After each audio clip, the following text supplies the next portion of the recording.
was a good one. Better one. Guess similar to what we've been catching.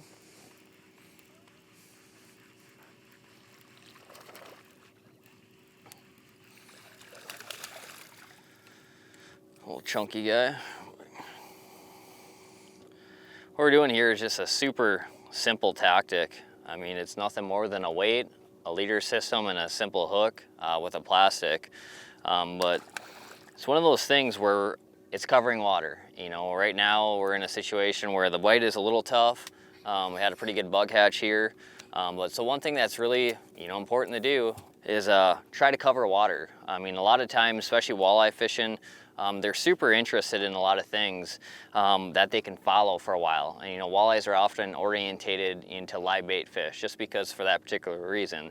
They like to follow things, they're curious, and they get up to something, investigate, it smells good, it looks good, and they just nip at it and they basically, take care of it. They've never seen a night crawler a day in their life, but so that's one thing that's often, people wonder why a night crawler. And to me, it's just a scent carrier. It's fluid in the water, it has action. And so that's one thing that's very similar in why I like to use plastics. And so what we have here is a 4-inch gulp crawler. This is a slow turn or a revolving style hook. This exaggerated bend in here is what makes that crawler spin through the water. It's just a really subtle do nothing kind of thing. And our deployment system is just using a bottom bouncer. And so this is a 2-ounce bouncer down here. Basically trying to keep roughly a 45-degree line angle. We're in 20-25 feet of water or so right now. But so this leader goes back, but this bottom bouncer here is basically what's keeping me off a bottom or keeping that hook off a bottom. The setup for trolling these bottom bouncers with a slow turn hook is relatively simple. I mean, you can get away with anything, I'd say, over a 7-foot rod. It can even be spinning, but the particular setup I have here today is this is a 7-foot 10-inch rod. But the main thing is it has a moderate action. You want to have some sort of, moderate or wimpy action rod where if it's in the rod holder or if it's in your hand, for one, that the fish isn't going to feel you when it bites. And so that's the main thing. And also the boat is moving. And so we have the momentum of the boat when it comes to the hook set. You want to be able to load the rod up really nice and keep that fish pinned the whole way back. And so a fast action rod, you're not really applying any action. It's just basically a cushion to the boat movement. So I like to run a no stretch line. And the reason for that is, for one, it allows the bottom bouncer to cut through the water a lot easier and get down deeper. But the main thing probably from the whole situation behind it is it has a no stretch where I can feel the bottom composition. For one, I can tell if I'm going over gravel and sand because I have this thin little wire here. And this wire is basically, just ticking the bottom. It's basically keeping my bottom separation where my leader and my hook do not get down the bottom. And so there's a couple different ways you can do it. You can either just touch every once in a while, know that you're within that couple feet of bottom, but some days they want it drug. And because I think a lot of times this wire is making noise as it drags through the gravel or drags across rocks, it's making that clanking noise. Obviously help calling that fish in because you have a silent bait behind it. And so this is a 2-ounce bottom bouncer here. The main thing that I kind of shoot for, it's all depends on speed and depth. The deeper you go, the more weight you go, but if you can keep relatively a 45-degree line angle, is kind of what you shoot for. It's one of those things where some days you can get away with an ounce and a half, but the rougher it gets, sometimes you're gonna have to add a lot more weight to it depending on your conditions. And so leading into the leader material, I like to use a fluorocarbon because you want something that is gonna hold up to a bunch of abuse, multiple fish catches over and over again.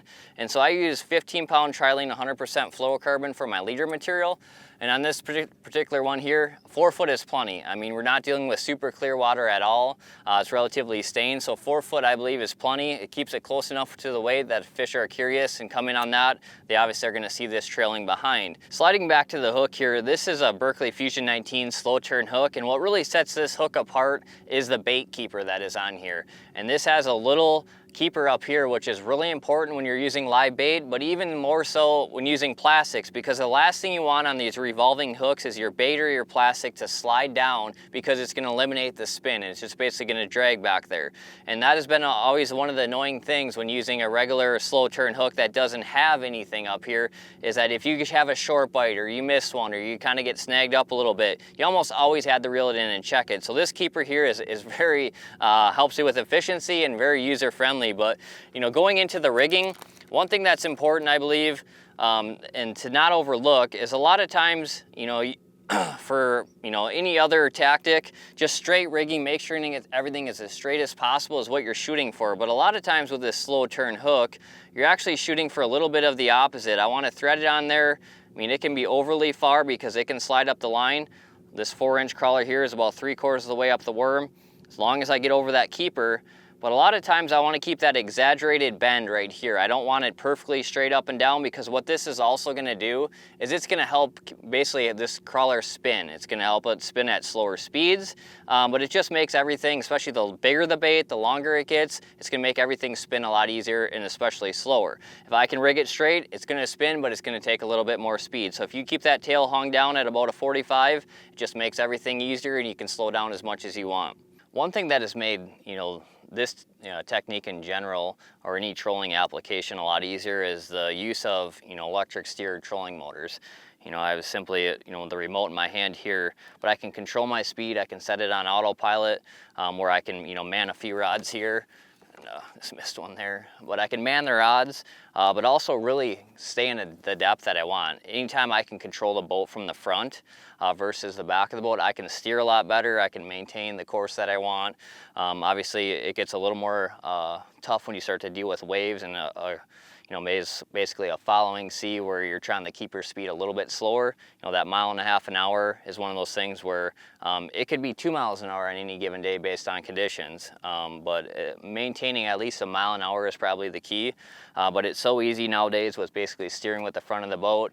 I can set my trolling motor at whatever I want. I can put it on autopilot, so when I'm manning rods, I'm not worrying about the boat drifting sideways or getting off course. And so it just made everything a lot easier in general for trolling bottom mounters in a particular depth or following a contour the way you want to.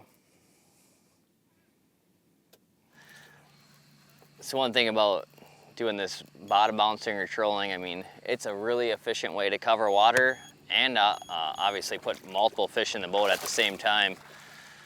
You know, here's a quick little double here, but this slow turn hook, especially with plastic, makes it even more efficient. There's a lot of white bass in here, and obviously we can throw that back down there and reuse that again right away.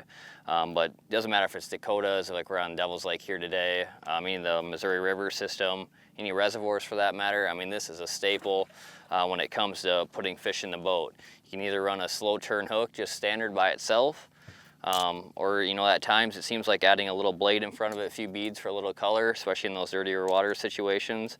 But more times than not, just a straight slow turn hook is one of my favorites. So pairing it with a 4-inch gulp collar is probably one of my favorite trailers with it, just because you can add that color situation to it, where I talked about here with the beads and a blade. When you're not running any bead and blade with just this revolving hook, you know, obviously color becomes a big player, and that's one thing with natural and live bait we've never been able to do before is, you know, basically, you know, add that extra trigger with color. And so obviously a lot of situations you have dirty water, brown water, and if you're using a brown worm, you're not really getting a lot of advantage over that. So that's one thing with plastics, especially Gulp. You have the scent, it's a scent carrier. We can also play with colors to really dial in and trigger these fish.